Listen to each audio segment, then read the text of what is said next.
Hi there, it's Jen from modernmedicinelady.com and the Empathic Woman System, and the word of the day is ambivalence. And I love this word. I love this word because I've really come to see it from the roots of the word, and the roots of the word are ambivalence. Ambi meaning both, and valence meaning that which has impact, that which affects something. So if you think about it, it's like ambivalence is both choices, both impacts, both effects. And it's that idea of we are being influenced from either side, that it's an ambivalence, that there is literally two valences that are affecting our choice, and they're both impacting how we're making this decision.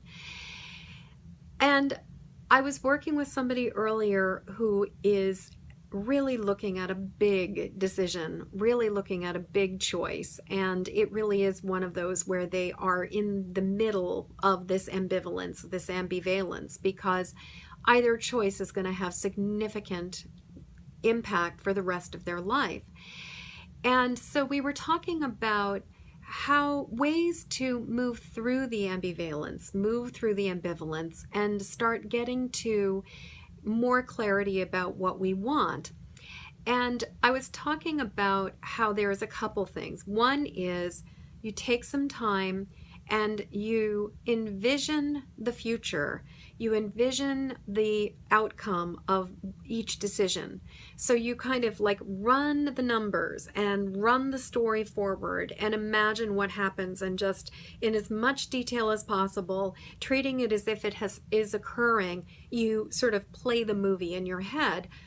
And you watch for which one do you prefer, which one feels more satisfying, which one feels like it's really going to meet your needs more fully. So that's one really effective way to really think about how to move beyond that indecisiveness and the ambivalence. The other way to work with it is a little bit more short and sweet, but it's just basically make a decision, choose something, and notice how you feel.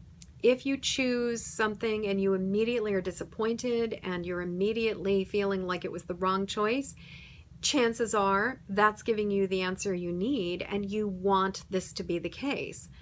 And if conversely you say this is what I'm going to choose and you feel a deep sense of relief, then you can kind of assume that that was the right choice. Now, sure, there may still be some doubt. There may still be some, oh my God, what if it doesn't work? But that's different than not knowing what you want to do.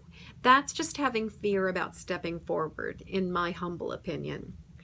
Now, if you notice that you run the movie forward on both sides, or you make a decision and you notice that you're disappointed on both sides, maybe it's not about one of those two choices.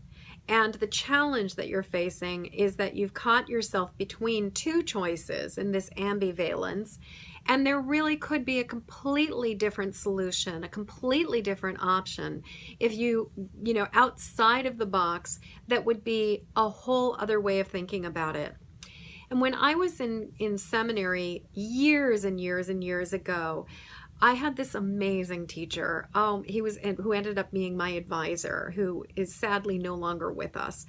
And his name was Jerry Hanspicker. And Jerry at one point said something that was just so, like, it was one of those, oh my God.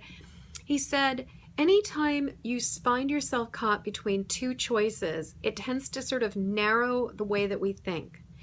And as soon as we start opening our mind to imagining the possibility of a third option, of a third way of seeing something, of a third way of a third possibility, usually what that does is it opens up the possibility for multiple other ways of approaching something and frees us to really find what is going to work best for us.